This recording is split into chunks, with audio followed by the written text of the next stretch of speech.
Selamat tahun baru dulu buat yang belum terima salam saya.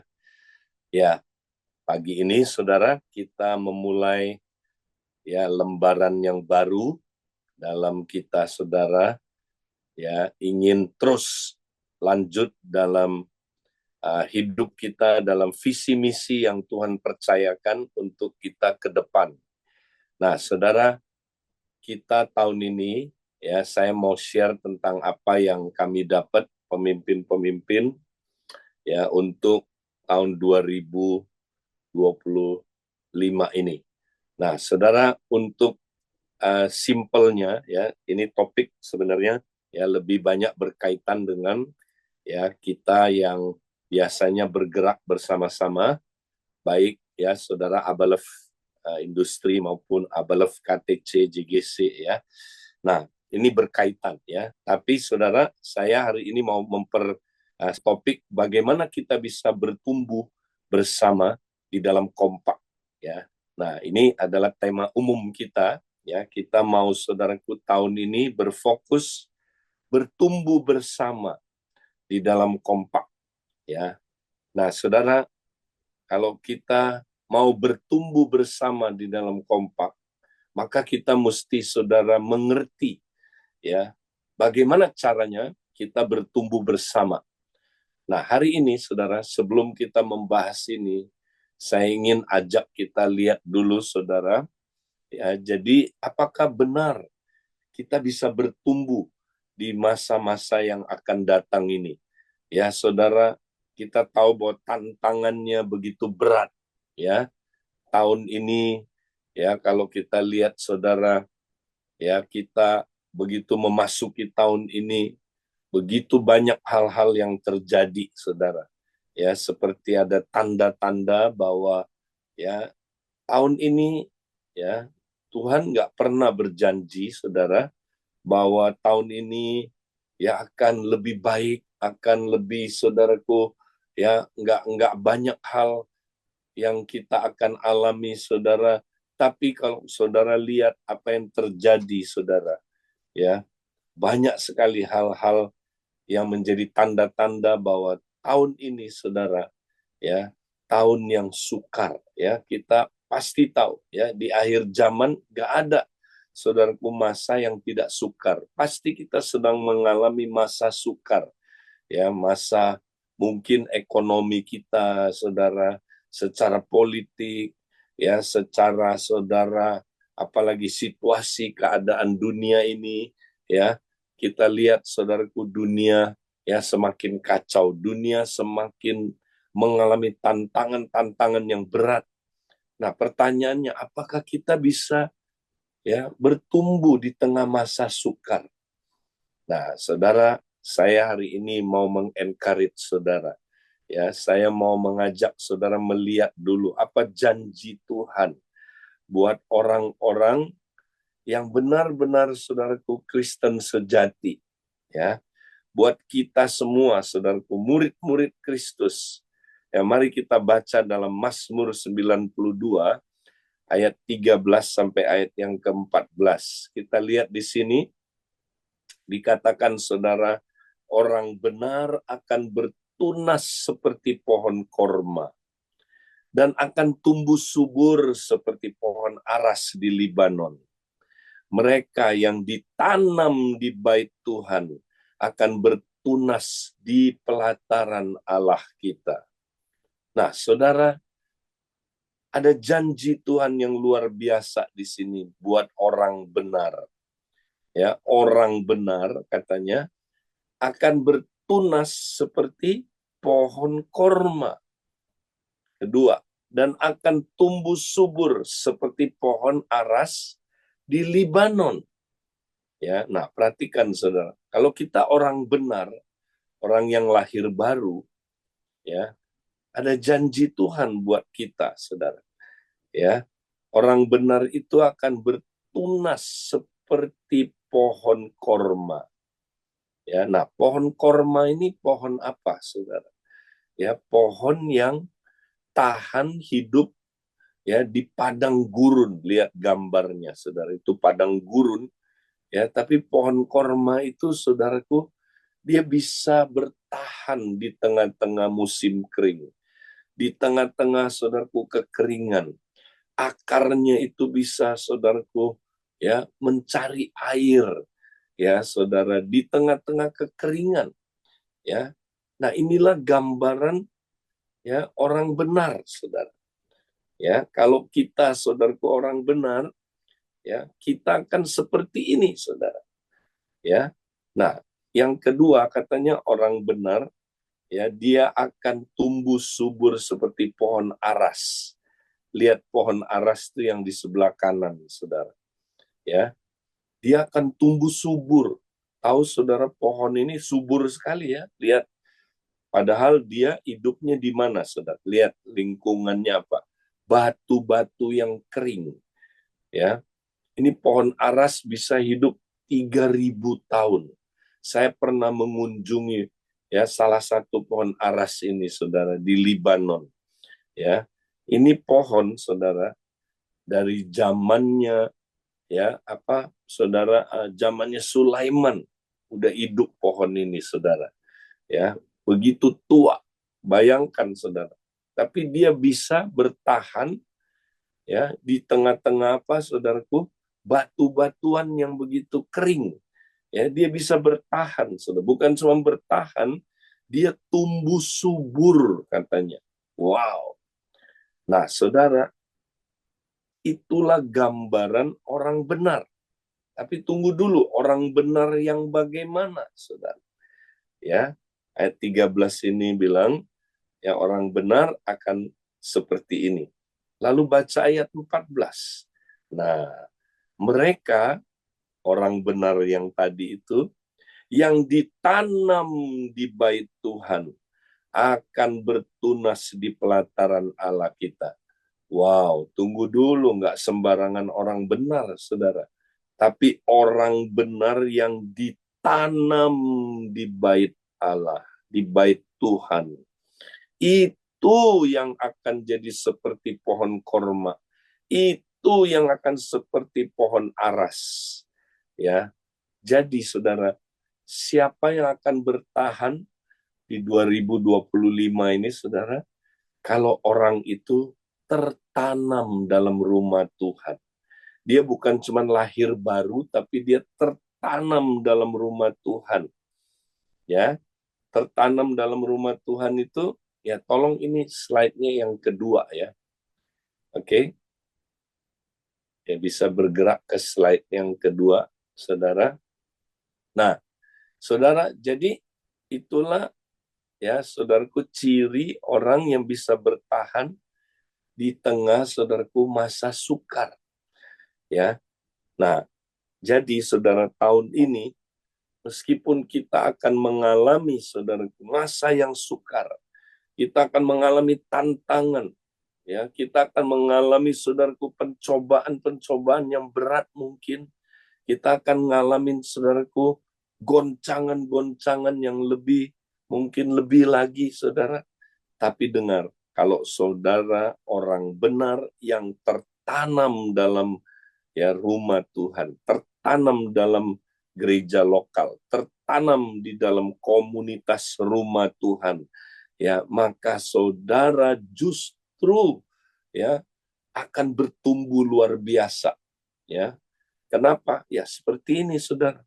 Pohon apa itu, saudaraku, pohon korma itu lihat, dia justru berbuah lebat. Lihat pohon korma ini, saudara, berbuah lebat, ya. Pohon apalagi saudaraku ya subur, haleluya.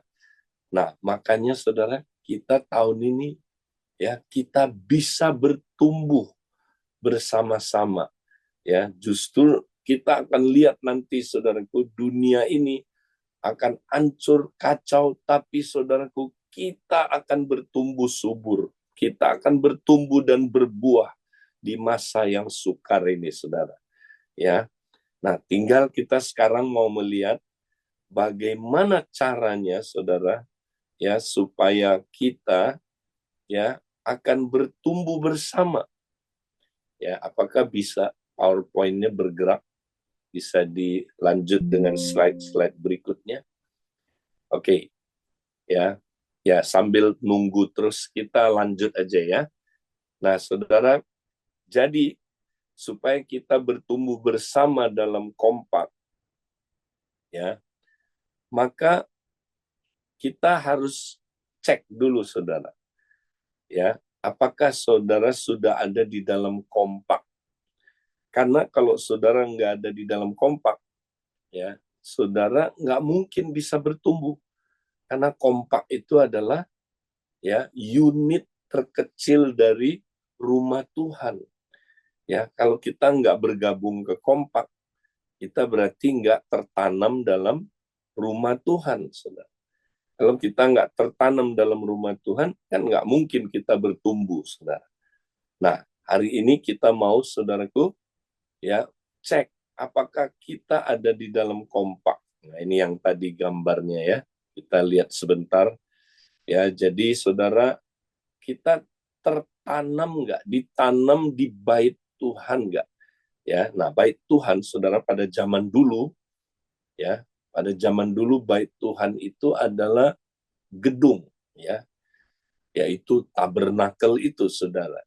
Ya, itulah bait Tuhan pada zaman, ya, pada zaman Daud, Saudaraku. Ya, waktu dia ngomong seperti ini, Saudaraku, rumah Tuhan itu ya di perjanjian lama masih berupa gedung, ya. Tapi sebenarnya ini bernubuat tentang rumah Tuhan di perjanjian baru, ya. Rumah Tuhan itu bukan lagi, Saudaraku, gedung, ya, tetapi Saudaraku adalah komunitas, ya, komunitas gereja, komunitas tubuh Kristus, ya. Komunitas itu ya di mana kita, Saudaraku, ya, dimulai dengan 2-3 orang berkumpul bersama, Saudara. Ya, kemudian nanti ada komsel, ya. Nah, itulah rumah Tuhan, Saudara. Nah, kalau kita nggak pernah bergabung ya ke dalam komsel, kompak, ya, Saudara, ya kita tidak tertanam dalam rumah Tuhan. Ya, jadi kita mesti tertanam dalam rumah Tuhan, baru kita bisa bertumbuh, ya. Nah, sekarang next ya kita lihat. Jadi bagaimana kita bertumbuh bersama dalam kompak? Nah, kita akan bertumbuh bersama jika ya kita berada dalam kompak yang sejati. Ya, Saudara. Nah, coba kita cek dulu kompak kita, kompak sejati enggak, Saudara? Ya, kompak yang benar-benar kompak atau kompak-kompakan. Nah, ada yang bilang sama saya, Pak Edi, kok saya tahun sebelumnya nggak bertumbuh ya? Saya nggak bertumbuh. Padahal saya udah setia loh ada di kompak. Nah, saya tanya kompaknya, kamu gimana jalannya? Ya, dia cerita. Nah, waktu dia cerita, saudara, oh saya langsung nangkep. Oh, kompak kamu ya belum menerapkan kompak seperti yang Tuhan mau. Kompak kamu itu kompak-kompakan. Ya, cuman kumpul-kumpul, ya, tapi kalau dilihat esensinya, dia bukan kompak sejati.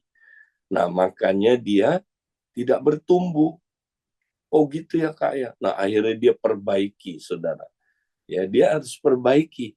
Baru setelah diperbaiki, Saudaraku, wah, dia mengalami, Saudaraku, pertumbuhan yang luar biasa. Ya. Nah, mari kita lihat apa itu kompak yang sejati. Ciri-ciri kompak yang sejati itu apa? Next. Ya, kita belajar. Nah, yang pertama, Saudara, ya, kompak yang sejati itu memiliki esensinya itu ya, esensi yang benar, ya. Kompak itu apa sih kalau saya tanya, Saudara, apa kompak itu? Ya, apa sekedar kumpul 2-3 orang, oh itu kompak.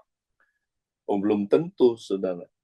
Ya, ada orang kumpul 2-3 orang, tapi esensinya beda sama yang dibahas oleh Alkitab, Saudara. Beda, ya. Dia esensinya bukan seperti yang Tuhan mau. Nah, esensinya ini, saudara. Kompak itu adalah unit terkecil komunitas tubuh Kristus. Ya, unit terkecil komunitas tubuh Kristus itu esensinya, saudara. Ya, jadi kompak itu kita sedang ada di dalam komunitas ya tubuh Kristus, tapi unit terkecilnya, saudara. Ya, karena tubuh Kristus itu bukan satu anggota, tapi banyak. Berarti mulai dari berapa, saudara? Banyak kan, nggak boleh satu. Satu, kita kalau sendirian, kita nggak bisa menghidupi gaya hidup tubuh. Nggak bisa. Ya, ya, saya sendiri bagian dari tubuh, betul. Ya, saya adalah bagian dari tubuh Kristus. Tapi kalau saya sendirian aja hidup, nggak bisa menghidupi gaya hidup tubuh Kristus. Ya kan? Alkitab bilang tubuh itu tidak beranggotakan satu. Nah, berarti katanya banyak. Nah, banyak itu berarti mulai dari berapa? Mulai dari dua, saudara. Ya, kalau kita udah dua, nah kita udah mulai bisa praktek gaya hidup tubuh. Karena bisa saling kan. Nah, di dalam Alkitab, saudara, ada pola yang disebut dua, tiga. Nah, ini dia lagi ngomong soal tubuh Kristus ini, saudara. Mari kita lihat di dalam Matius 18 ayat ini, 19 sampai 20. Dan lagi aku berkata kepadamu, jika dua orang daripadamu di dunia ini sepakat meminta apapun juga, permintaan mereka itu akan dikabulkan oleh Bapakku yang di surga. Ya, kenapa? Sebab di mana dua atau tiga orang berkumpul dalam namaku, di situ aku ada di tengah-tengah mereka. Nah, ini Matius 18. Saudara tahu konteksnya lagi ngomong tentang apa? Lagi ngomong tentang gereja. Lagi ngomong tentang tubuh Kristus. Lagi ngomong tentang rumah Tuhan. Ya, saudara-saudara, di situ diceritakan, saudara. Ya, kalau ada orang bikin dosa, ya, dia bikin dosa dalam tubuh Kristus, saudara. Tegur dia. Tegur dia dua mata, empat mata. Kalau dia nggak mau bertobat, bawa dua, tiga saksi. Nah, ini dia. Dua, tiga saksi ini, saudaraku, unit kecil dalam tubuh Kristus, saudara, yang Tuhan akan pakai sebenarnya menyembuhkan orang. Ya, dua, tiga orang ini punya kuasa yang saudaraku luar biasa. Ya, karena ya saudaraku dua, tiga orang ini katanya kalau berkumpul ya, dan saudaraku mereka bersepakat bersama-sama, saudaraku, wow, dia bisa menyembuhkan orang yang berdosa itu ya, yang lepas tadinya dari dosanya bisa dilepaskan, merdeka ya. Nah, saudara, jadi di dalam Alkitab ada pola dua tiga orang, saudara. Nah, inilah yang disebut kompak. Jadi kompak itu, saudara, bukan sekedar small group. Dia adalah unit terkecil komunitas tubuh Kristus. Ya, berarti kita semua, saudara, kalau mau mempraktekkan gaya hidup tubuh Kristus, kita mesti ada di unit terkecilnya. Ya kan? Disitulah baru kita bisa praktek bagaimana bergaya hidup tubuh Kristus. Ya, ingat saudara, kita diselamatkan bukan hanya untuk diampuni dosanya, tapi kita diselamatkan, saudaraku, ya setelah kita lahir baru diampuni dosanya, kita dicantum ke dalam tubuh. Makanya kita dari sejak selamat sampai Yesus datang, ya saudaraku, sampai selama-lamanya kita harus terus berada di dalam ya apa saudaraku tubuh Kristus ini. Ya, kita harus terus hidup di dalam ya gaya hidup tubuh, saudaraku, yang dimana kita nggak bisa sendirian lagi, kita bersama dengan komunitas dua tiga orang ini. Nah, komunitas 2-3 orang ini, saudara, itu yang paling efektif membuat kita bisa hidup dalam gaya hidup tubuh Kristus. Ya, nah 2-3 orang ini penting, saudara. Jadi makanya pastikan saudara punya kompak, ya. Dan kompaknya adalah unit terkecil komunitas tubuh Kristus. Ya, itu yang pertama, saudara. Ciri dari kompak adalah, ya, ciri-ciri kompak yang sejati yang pertama adalah dia mempunyai esensi sebagai unit terkecil komunitas tubuh Kristus, ya. Nah, sekarang esensi yang kedua, saudara. Ya, esensi yang kedua. Ya, next kita akan lihat, saudara, ya, kompak yang sejati itu mempunyai DNA, ya, DNA kayak komsel, sel, saudara, itu ada DNA-nya, ya. Kalau sel jeruk, ya, saudara, dia punya DNA-nya jeruk, ya. Kalau dia apel, dia punya DNA-nya apel, ya. Nah, kalau dia, saudaraku, ya, betul kompak, ada DNA-nya dia, saudara, ya. Dia nggak lari kemana-mana, ya. Kalau dia, saudaraku, ada DNA, DNA itu fungsinya membuat sel itu bisa apa, saudara? Ya, sel itu bisa, makhluk hidup itu bisa berkembang, bertumbuh, bahkan bermultiplikasi, ya. Nah, kita cek dulu ya DNA-nya kompak kita, saudara. Ya, isinya apa? Kompak saudara isinya apa? Ya. Nah, kalau dia kompak sejati yang pertama, saudara, dia mempunyai DNA mempraktekkan gaya hidup murid terus-terusan. Ya, jadi kalau kompak tidak mempraktekkan gaya hidup murid, ya, dia, saudaraku, bukan kompak sejati, dia kompak palsu, ya. Nah, apa itu gaya hidup murid? Itu dia yang kita belajar tahun lalu. Berulang-ulang, kenapa kami tekankan, saudaraku? Berulang-ulang. Dia tiap hari berjalan bersama dengan Kristus.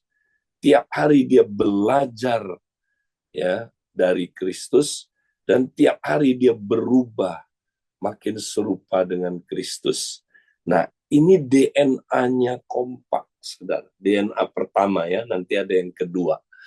Nah, kita tanya, saudara, di kompak kita, apakah kita terus-terusan praktekkan gaya hidup murid ini tiap hari?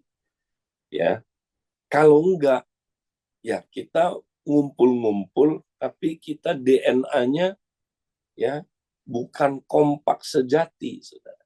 Makanya kompak yang semua anggotanya nggak pernah praktek 3B tiap hari, yang nggak jalan kompaknya, saudara. Ya, nah, kita lihat di dalam Kolose 2 ayat 6 sampai ayat 7. Seperti kalian menerima Kristus Yesus sebagai Tuhan. Ya, kita nggak boleh berhenti terima Yesus sebagai Tuhan. Dia bilang begini, ya, dan terus mengikuti Dia. Kita mesti terus mengikuti Dia, didasarkan padanya, dibangun olehnya. Kiranya rasa percaya kalian kepadanya terus bertambah kuat dan menaati semua ajaran yang sudah kalian terima dengan penuh ucapan syukur kepada Allah. Ya, kalau kita lihat Kolose 2 ayat 6-7 ini, inilah 3B, saudara. Ya, Paulus bilang kita nggak boleh berhenti sampai terima Yesus sebagai Tuhan aja. Nah, banyak orang, saudara, cuman sampai terima Yesus sebagai Tuhan. Selanjutnya, dia nggak bergaya hidup murid. Karena gaya hidup murid bukan hanya sampai terima Yesus sebagai Tuhan, ya, tapi harus tiap hari berjalan mengikuti Dia. Ya, tiap hari belajar dari Dia, ya. Di sini ayat-ayat ini intinya itu. Sehingga kita bertambah kuat imannya ya, sehingga kita saudaraku semakin berubah, semakin serupa seperti Kristus. 3B, ya, kita mesti praktek 3B tiap hari, ya. Nah, misalnya gini, saudara, ya, kita misalnya saya dengan Yongki, ya, dengan misalnya siapa lagi lah, Pak Budiman misalnya, kita bertiga praktek kompak, ya. Tapi saya, ya, mau berkompak, tapi tiap hari Pak Yongki yang nggak pernah praktek B1, B2, B3, nggak pernah. Ya, saya juga nggak pernah, Pak Budiman juga nggak pernah. Apa akibatnya, saudara? Ya, kompak ini tidak ada DNA-nya. Kompak ini nggak akan jalan aja, saudara. Kenapa? Karena kalau kita nggak tiap hari berjalan bersama, ya, saudara, dengan Kristus, ya, kita tidak berjalan dalam roh. Nah, ini penting, saudara. Kita tiap hari mesti berjalan dalam roh. Kalau kita berjalan dalam roh, kita akan mematikan perbuatan-perbuatan daging, saudara. Ya, kalau kita tiap hari belajar firman, ya, kita berubah, saudaraku, lewat firman, saudara. Ya, kita makan firman, ya, maka kita bisa, saudaraku, jadi orang yang bertumbuh, ya. Nah, kalau kita nggak pernah belajar firman tiap hari, tapi kita ikut kompak terus, saudara, ya. Tapi kita nggak pernah belajar firman secara pribadi, nggak pernah. Ya, terus berubah serupa Kristus. Berubah lewat apa? Lewat kematian ego, saudara. Tahukah, saudara, Tuhan akan bawa kita mati terhadap ego tiap hari. Ya, tapi kalau kita nggak mau, saudara, ya, nah, kita nggak lakukan 3B ini.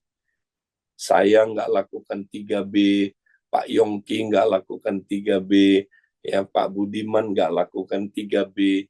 Nah, apa akibatnya, saudara? Akibatnya kami tiga kedagingan, ya kan? Kedagingan lah, nggak berjalan dalam roh, ya, nggak pernah belajar firman, nggak pernah, saudaraku, mati egonya, ya, kedagingan. Nah, kedagingan itu, ya, saudara, kalau kita udah kedagingan, kita pasti, ya, nggak bisa saling membangun, saudara. Coba lihat buah-buah daging. Buah-buah daging itu apa, saudara? Ya kan? Kalau kita baca ini, saudara, buah-buah daging, itu kebanyakan adalah perusak komunitas. Betul nggak? Nah, saya kasih contoh, ya. Saya bacain buat saudara perbuatan-perbuatan daging. Nah, kita lihat perbuatan daging itu apa aja, saudara. Ya, percabulan. Ini perusak komunitas ini, saudara. Ya, kecemaran tuh, cemar, ya. Kita kecampur dengan yang duniawi, saudara. Ya, hawa nafsu itu apa? Ya, egois, saudaraku, itu hawa nafsu. Ya, orang egois di dalam komunitas, dia merusak komunitas. Ya, penyembahan berhala, ya, di mana ada penyembahan berhala, saudara, ya, di situ setan bekerja, ya, saudara. Dan kemudian kalau setan itu dia, ya, setan salah satu namanya adalah apa, saudara? Perusak, pemecah. Itu setan artinya. Dia tukang pecah. Makanya kalau kita, ya, saudara, kedagingan, ya, kita nggak bisa bangun komunitas. Kita pemecah komunitas. Sihir, ya, sihir itu salah satunya, ya, saudara. Kita, ya, saudara, begitu berpusatkan, ya, kesenangan diri kita, saudara. Ya, kita ingin menguasai orang lain, ya, itu sihir juga bisa artinya itu. Perseteruan, lihat, perselisihan, iri hati, amarah, kepentingan diri sendiri, pecideraan, roh pemecah, kedengkian, kemabukan, pesta pora, dan sebagainya. Lihat, saudara, buah-buah daging itu selalu adalah perusak komunitas. Nah, kalau kita nggak pernah 3B, ya, maka kita semua kedagingan.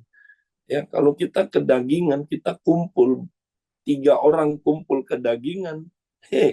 Kita bukan pembangun rumah Tuhan, kita perusak rumah Tuhan, saudara. Nah, mana jalan? Karena DNA-nya salah. DNA-nya bukan DNA yang benar, saudara. Ya, jadi ini yang pertama kita mesti cek.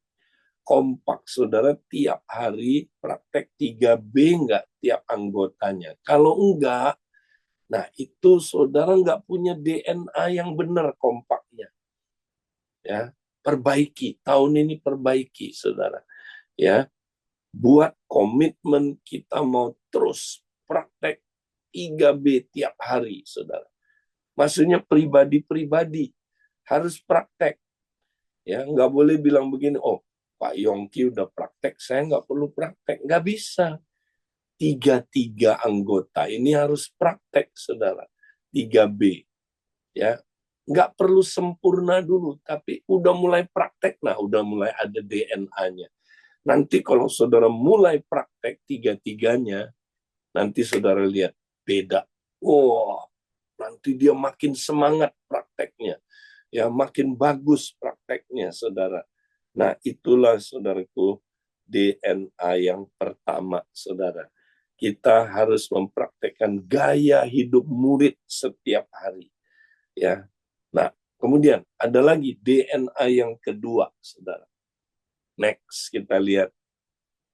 Kompak sejati, DNA keduanya, saudara, mempraktekkan hidup yang terikat janji. Ah, ini kalau saudara belum paham, nggak akan jalan aja kompak. Ya, kompak itu komunitas pertemanan yang terikat janji, saudara. Ya, kita itu, saudara, adalah komunitas pertemanan. Ya, tapi bukan cuma pertemanan, terikat janji. Di mana ayatnya kita baca? Ini ayat buat kompak, saudara. Yohanes 15 ayat yang ke-12 sampai 14. Inilah perintahku, yaitu supaya kamu saling mengasihi seperti aku telah mengasihi kamu. Ya, ini perintah Tuhan. Ini New Testament, saudaraku. New Covenant, ya. Perjanjian yang baru itu intinya ini.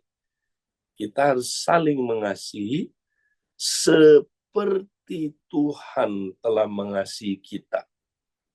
Bagaimana Tuhan mengasihi kita, saudara? Ya, Dia mengasihi kita. Nah, ayat 15 bilang, tidak ada kasih yang lebih besar daripada kasih seorang yang memberikan nyawanya untuk sahabatnya. Ya, saudara, perhatikan. Cara Yesus mengasihi kita adalah memberikan nyawanya bagi kita.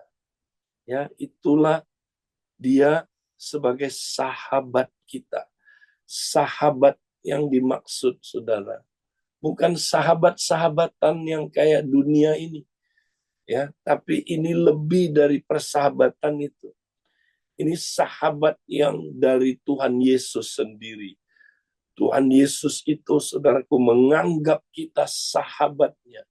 Ya, begitu besar kasihnya kepada sahabatnya, sehingga dia rela menyerahkan nyawanya. Kenapa? Karena buat Tuhan, saudara, ya, mengasihi itu adalah komitmen, covenant. Ya, mengasihi itu nggak main-main, saudara. Ya, mengasihi itu adalah serius. Itu covenant. Ya, covenant, tahu saudara, janji. Ya, bukan sekedar apa, saudaraku. Ya, saya nanti terserahlah kalau saya mau mengasihi kamu, nanti lihat ya gimana ya. Kalau saya bisa mengasihi kamu segini ya oke. Ya, tapi nanti ya kalau udah di tengah jalan aku mengasihi kamu, tapi ya waktu itu aku udah nggak bisa lagi, ya udah ya sampai di situ aja nanti. Sorry ya. Nah, itu mengasihi sebagai apa? Coba-coba. Ya, nanti ya, tunggu ya. Kalau Yesus enggak, saudara. Ya, dia sudah menetapkan mengasihi kita itu harga mati. Nah, ya, kayak NKRI, harga mati, saudara. Ya, dia mengasihi kita itu harga mati. Ya, dia nggak punya apa, saudaraku, nggak mau mengambil pilihan lain. Pilihan dia adalah aku mengasihi kamu sampai mati. Itu komitmen dia, itu yang disebut covenant, saudara. Ya, nah, saudara mengasihi seseorang sebagai covenant atau sebagai coba-coba, ya nanti tunggu dulu ya. Ya, kalau dia mengasihi aku, ya aku mengasihi dia, ya. Kalau dia baik, ya aku mengasihi dia. Ya, kalau dia ya nanti nggak baik, waduh, mana kuat aku, nanti tunggu deh, sorry deh, ya.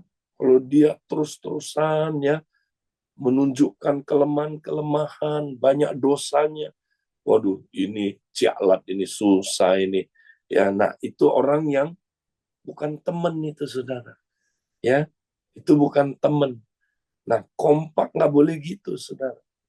Kompak itu kita harus bikin keputusan, kami akan saling mengasihi sebagai covenant, sebagai sebuah apa, saudaraku, ikatan, ya, keterikatan kepada janji, ya, saudara.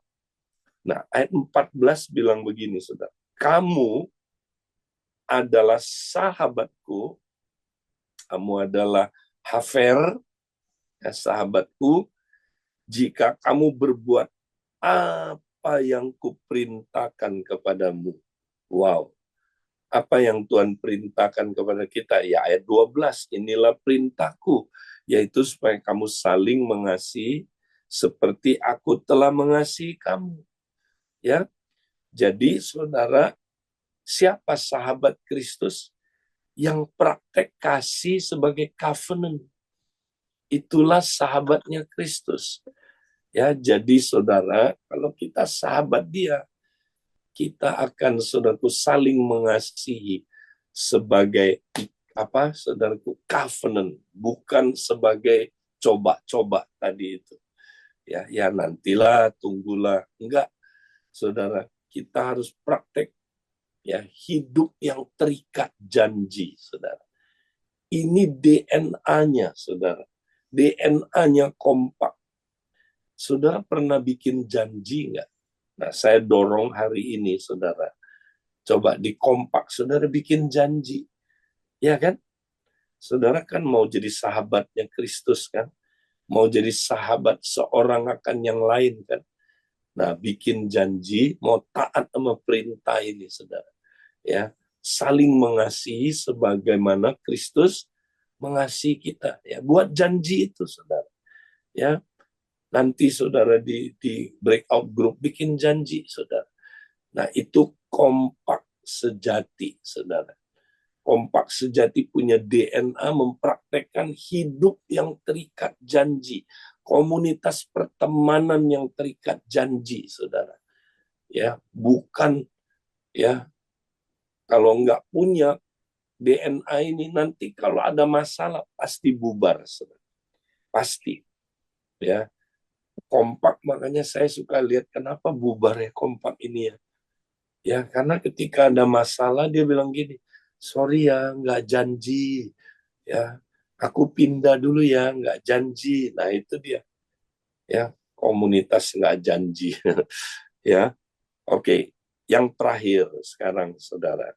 Saudara, apa tujuan kompak yang benar? Ya, saudara. Ingat, kenapa kita berkompak? Nah, itu mesti jelas. Jadi, tujuan kompak itu mesti jelas, saudara. Kompak adalah untuk memultiplikasi kompak untuk merintis komunitas kerajaan. Ya, jadi itu tujuannya, multiplikasi murid supaya ada kompak baru lagi dan akhirnya bisa merintis komunitas kerajaan, saudara. Itu contoh yang Tuhan Yesus kasih, saudara. Ya. Nah, nanti saya dorong saudara baca di rumah ya. Yohanes 1 ayat 35 sampai saudaraku ayat 51. Kemudian Matius 4, 21 sampai 22. Perhatikan saudara. Ya, kompaknya murid-murid itu dimulainya dari 2 orang. Siapa saudara? Yaitu Yohanes dan Andreas. Mereka berkompak 2 orang ini. Ya, nanti saudara baca. Kemudian saudara, mereka nggak berhenti sampai di situ. 2 orang ini ngalamin Tuhan Yesus. Ya, mereka ketemu Mesias. Mereka matanya dibukakan, baru mengerti, oh Yesus itu Mesias. Mereka excited sekali. Ya, waktu dapat pewahyuan, Yesus itu Mesias. Wow. Dan apa yang terjadi, saudara? Orang kalau ngalamin Tuhan, ya, dia pasti fokusnya nggak ke dalam, tapi keluar. Ya, nggak cuman ke dalam aja. Ya, tapi dia begitu ngalamin Tuhan, dia nggak bisa berhenti.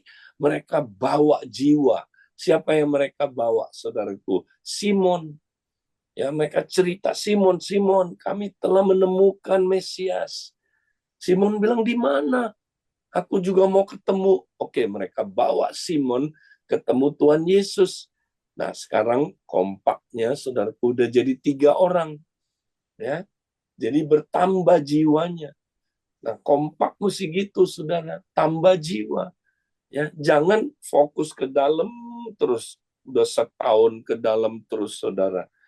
Ya, nah, kita lihat, saudaraku, apa yang terjadi, saudaraku. Tambah 1 jiwa, kemudian mereka keluar lagi, saudaraku. Mereka ikut Yesus di tengah jalan, ketemu Filipus. Ya, Filipus dimenangkan waktu itu, saudara.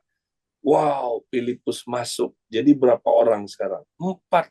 2 kompak sekarang, multi kompaknya, saudara. Multi jadi 2 kompak. Ya. Nah, kemudian mereka lanjut lagi, saudaraku. Ya, si Filipus bilang begini, aku punya teman namanya Nathanael. Yuk, kita bawa dia yuk ketemu Tuhan. Mereka berempat pergi, saudara. Ya, ketemulah. Ya, akhirnya ya ketemu siapa, saudaraku? Filipus. Ya, nah, Filipus akhirnya gabung, saudaraku, ke kompak ini. Ya, udah berapa, saudaraku? Udah ber-5 orang. Nah, ada 1 orang yang tidak disebut di dalam Yohanes, itu adalah Yakobus, disebut di dalam Matius 4. Ya, nah, 6 orang inilah, saudara, 3 kompak inilah murid Yesus yang mula-mula, disebut murid yang mula-mula. Nah, dari 6 orang inilah, saudara, berkembang akhirnya, ya, Tuhan Yesus memulai sebuah komsel dari 6 orang ini, saudara. Jadi Tuhan Yesus nggak langsung mulai 12, saudara. 6 dulu, 3 kompak ini jadi 1 komsel. Ya, kemudian lama-lama setahun kemudian, kira-kira hampir setahun, ya. Nah, apa yang terjadi, saudaraku? Ya, baru menghasilkan 12 murid atau 6 kompak, saudaraku.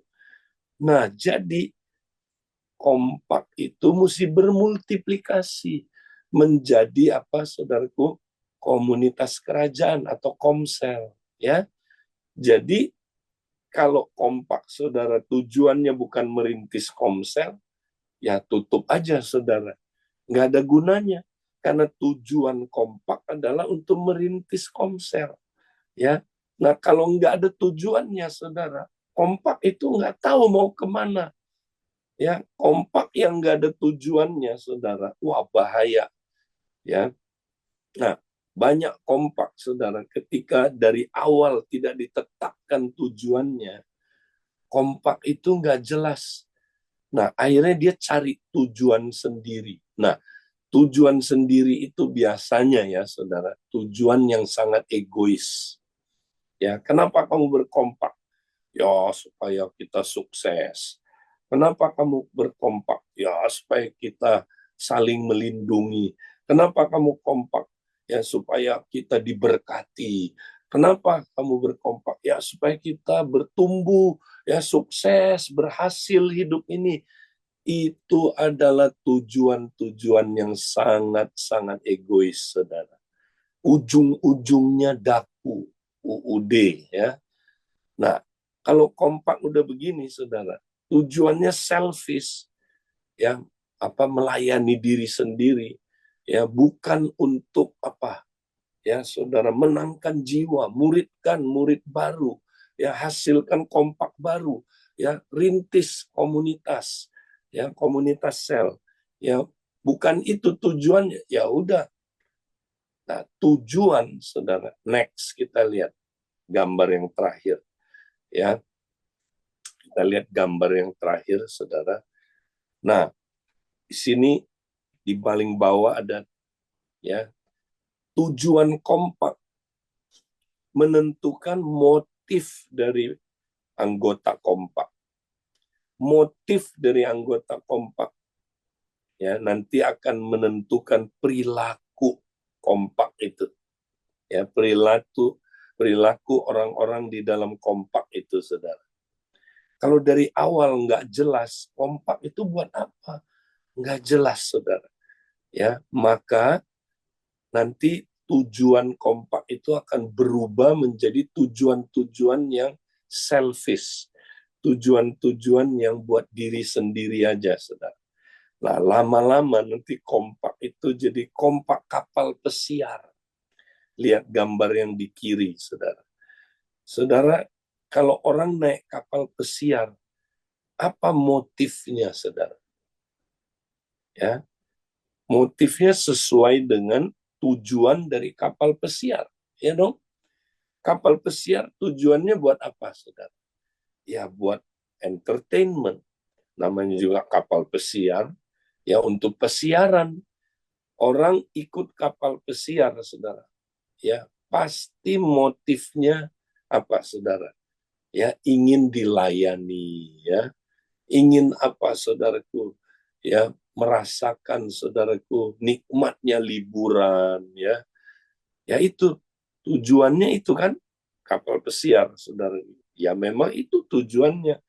Ya, jadi orang ikut kapal pesiar kan motifnya pasti saya dihibur, saya dilayani, ya, saya diberi fasilitas yang baik supaya saya bisa liburan, supaya saya bisa di entertain, ya, supaya saya bisa ya, bisa nyaman, ya. Makanya, saudara, kalau dia nggak dapat pelayanan ini, dia komplain. Ya, kenapa sih ini kapal pesiar ini kurang bagus nih? Ya, program penghiburannya nggak ada, ya, nggak ada entertainmentnya, atau kurang bagus entertainmentnya. Ya, waduh, kenapa sih AC-nya kurang dingin? Ya, pelayanannya kurang baik nih kurang senyum ini, ya, saudara. Nah, itu kapal pesiar. Kalau kompak, ya, kompak kapal pesiar, aduh, parah, saudara. Ya, jadi kita kumpul itu ngapain, saudara? Ya, kita nuntut, ya kan? Kok kamu nggak layani saya sih? Ya, kok kamu nggak begini sih? Nah, itu dia, saudara. Kita mesti berubah. Kita bukan kompak kapal pesiar, saudara. Rubah, ya. Saudara, kita harus jadi kompak kapal penyelamat. Nah, yang sebelah kanan tuh lihat. 3 orang itu, saudara. Wah, ini kompak yang hebat sekali, saudaraku. Kompak kapal penyelamat. Kalau saudara ada di kapal penyelamat, apa tujuannya, saudara? Tujuannya menyelamatkan jiwa. Tujuannya bukan, ya, entertainment tadi. Tujuannya menyelamatkan jiwa. Mari kita, saudaraku, fokus menyelamatkan jiwa. Oh, pasti beda, ya. Dia nyari jiwa terus. Tapi kalau yang, saudaraku, ya, kompak kapal pesiar, oh, nggak pernah mau nyari, boro-boro, ya kan? Kita sibuk dengan apa, saudaraku, ke dalam, ya. Aduh, saya dilayani baik nggak ya? Aduh, saya kenapa ya nasib ketemu kompak model kayak begini? Aduh, capek deh. Ya, gua nggak dilayani, nggak diperhatiin coba. Aduh, minta ampun. Nah, itu dia, saudara. Ya, karena kompak kapal pesiar. Tapi kalau kompak kapal penyelamat beda, saudara. Ya, mereka betul saling memperhatikan, betul. Malah lebih kompak lagi, saudara. Sangat kompak mereka, saudara. Tapi, nah ini dia. Mereka punya tujuan. Tujuannya adalah untuk nyelamatin jiwa. Lihatnya mereka keluar, nggak ke dalam terus. Di situ ada jiwa. Ayo kita cari, kita ketemuin. Ayo, wah ketemu tuh, udah mau tenggelam, cepat. Kita tolong itu jiwa. Ya, saudaraku ditolong, saudaraku diselamatkan. Akhirnya dibawa naik ke dalam ya apa kapal penyelamat itu, saudara. Saya mau tanya, saudara, ya kalau ketika kompak ini, ya, ketika saudaraku kapal penyelamat ini menyelamatkan ada orang yang tenggelam, ya mau tenggelam berhasil diselamatkan, saudara. Kira-kira sukacita nggak? Saya mau tanya, saudara. Sukacita nggak? Oh, sukacitanya nggak terkira-kirakan, saudara. Sukacitanya lebih nggak dari sukacita kapal pesiar. Oh, lebih. Kapal pesiar itu sukacita yang dari dunia ini, saudara. Yang cuma apa, saudara? Ya bagus sih ya, entertainnya ya. Ya, tapi cuma sampai di situ aja. Bukan sukacita penuh. Tapi kalau orang menyelamatkan yang lain, saudara, waduh, itu sukacitanya terus, saudaraku, itu membuat kita bahagia, puas. Saudaraku, ada sukacita yang penuh, saudaraku. Itulah yang disebut agaliau itu, saudara. Ya, waktu Yesus ya, pergi utus murid-muridnya, murid-muridnya pulang, mereka sukacita semua, saudara. Bisa usir setan, ya bisa sembuhin orang sakit, bisa beritain Injil, sukacita. Tapi yang paling sukacita siapa? Tuhan Yesus, saudara. Tuhan Yesus sampai sukacitanya sampai lompat-lompat agaliau. Ya, nah kenapa? Karena dia yang memuridkan mereka, saudara. Dia lebih sukacita lagi. Ya, nah saudara, hari ini saudara, Tuhan mau kita, saudaraku, ya sukacita seperti itu. Ya, kalau saudara kompaknya, kompak kapal pesiar, siap-siap saudara yang nggak mungkin bisa punya sukacita agaliau itu, saudara. Saudara hanya akan ya kadang-kadang senang, tapi habis itu saudara ya bahkan kecenderungan sukacitanya sukacita dunia ini, saudara.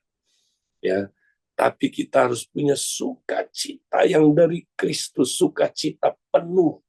Itu kita bisa alami kalau kita, saudaraku, ya menjadi kompak kapal penyelamat. Puji Tuhan. Nah, inilah saudaraku yang kita mesti miliki. Saya ulangi lagi ya. Jadi kompak, saudara, kompak sejati. Pertama, dia punya esensi adalah unit terkecil dari komunitas tubuh Kristus. Ya, kedua, dia mempunyai DNA yang benar, saudara. Ya, DNA pertamanya adalah ya praktek 3B setiap hari. Ya, kemudian saudaraku, ya DNA berikutnya adalah saudaraku dia ya terus ya komunitas pertemanan yang terikat janji, dia saling terikat janji. Ya, dan kemudian yang terakhir saudara, tujuan kompaknya adalah saudaraku untuk ya memuridkan, menghasilkan jiwa baru, kompak baru, merintis komunitas kerajaan. Ya, dia menjadi kompak ya, kapal penyelamat, saudara, bukan kapal pesiar. Nah, itu yang saya mau sampaikan, dan saya berdoa supaya saudara ya mulai hari ini benahi kompak saudara dulu. Kalau saudara mau bertumbuh, benahi kompak saudara. Punyai ya 4 hal tadi, saudaraku. Ya, puji Tuhan. Itu saja yang saya mau sampaikan. Saya serahkan kembali. Kalau ada yang mau bertanya, silakan singkat mungkin karena waktu. Ya, silakan teman-teman bisa tulis di chat atau buka mic-nya dan langsung bertanya ya. Nanti Kak Edi langsung menjawab. Ya, saya berterima kasih nih Kak Edi meneguhkan ya Kak Edi ya. Pagi hari ini ya memang kita ya khususnya saya nih Kak, thank you banget nih. Jadi tujuan kompak saya mau dilakukan lagi nih. Jadi memang kayaknya saya bawa teman-teman ke kapal pesiar nih Kak. Hmm, Kumpul-kumpul, makan-makan gitu loh. Udah lupa Kak, dia di kapal penyelamat Kak.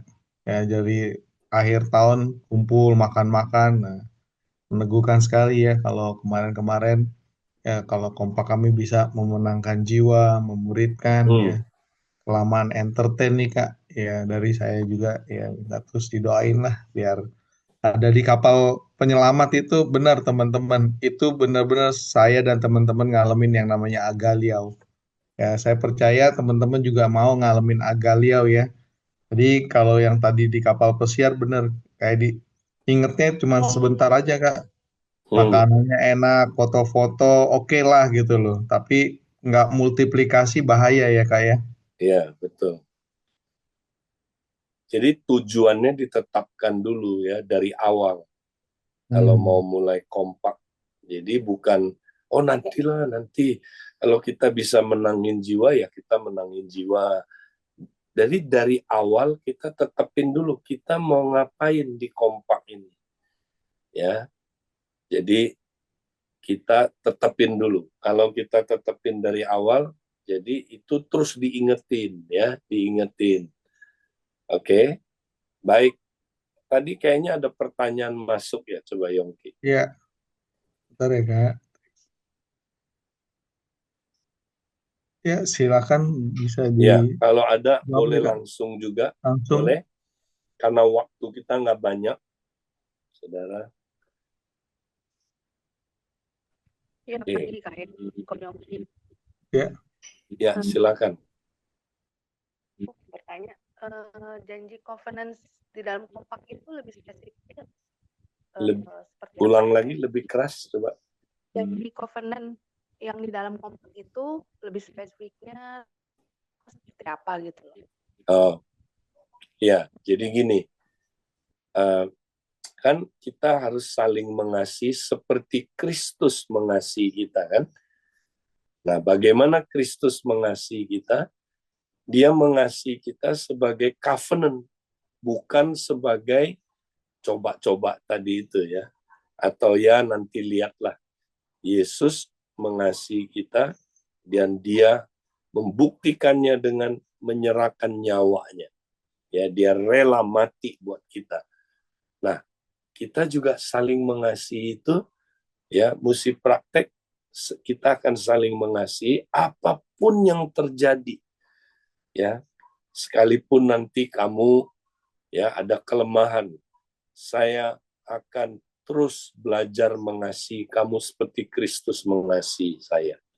Ya, nanti kalau kamu ya misalnya waktu sharing ya ternyata ketemu kamu berbuat dosa, kamu jatuh, aku tetap akan mengasihi kamu. Ya, jadi tak bersyarat. Kasihnya kasih yang tak bersyarat. Ya, kasih yang non ekspektasi. Ya, kita buat janji itu di awal. Ya, kita saling berdoa.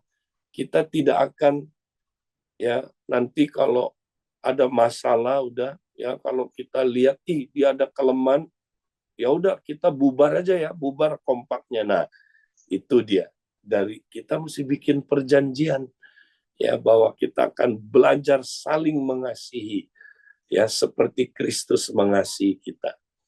Gampang nggak? Nggak gampang. Tapi bisa nggak? Oh bisa, sangat bisa. Karena Kristus udah memberikan kasihnya kepada kita. Dan dia sudah covenant dulu dengan kita. Maka baru kita bisa saling covenant satu dengan yang lain. Ya. Jadi itu kira-kira praktikalnya seperti itu ya. Nah, kemudian kita berdoa ya, membuat perjanjian itu ya. Nah, dipraktekkan ya. Jadi kalau kita ada masalah jangan, wah kalau gitu putus hubungan ya, sorry ya, gua nggak janji di kompak ini, bye bye, gua pindah kompak. Nah itu dia, itu kira-kira apa aplikasinya seperti itu. Oke? Ya, thank you Kak Edi penjelasan.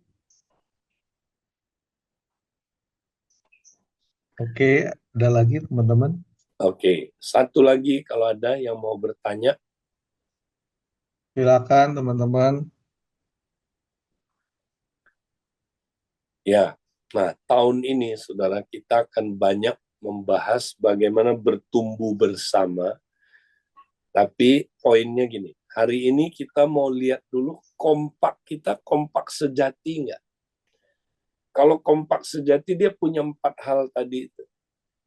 Ya, kalau nggak punya, ya berarti kompak kita kompak-kompakan. Dan kompak-kompakan nggak akan survive. Ya, dia nanti pasti dia bubar pasti. Ya, nah jadi kita pastiin dulu punya 4 hal tadi itu, saudara. Ya, oke. Nah kalau kita udah punya, nanti saudara lihat kompak saudara pasti bertumbuh luar biasa. Oke, Oke, Kak Edi. baik. Terima kasih Kak Edi. Yuk kita doa yuk teman-teman buat Kak Edi. Tuhan, kami bersepakat untuk terus menetapkan tujuan kami ketika kami mendengar arahan dan pimpinan Kau melalui Kak Edi Tuhan. Kami mau menjadi kompak yang ada di kapal penyelamat Tuhan.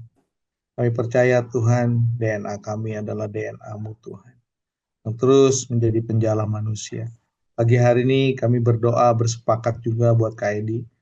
Terus Kau tambah-tambahkan hikmat, Kau terus tambah-tambahkan urapan, Kau terus juga berikan kesehatan buat Kak Edi, Kak Ros, bahkan keturunannya Tuhan. Kami percaya melalui impartasi pagi hari ini, kompak-kompak kami akan bermultiplikasi sesuai dengan rencana-Mu Tuhan. Kami percaya juga Tuhan, ada terobosan, ada lompatan iman bagi setiap kami untuk melakukan kompak dengan antusias lagi Tuhan. Biarlah multiplikasi terjadi dalam komsel-komsel Tuhan. Kami juga melahirkan juga murid-murid sejati bagi kerajaan-Mu. Kami berdoa, kami memberkati Kak Edi dengan berkat Allah Bapa, Allah Putra, dan Allah Roh Kudus. Amin. Terima kasih Kak Edi. Yuk Amin. teman-teman, Sampai mari kita ketemu. sharing di Tuhan breakout room berkati. ya. Teman-teman, thank you.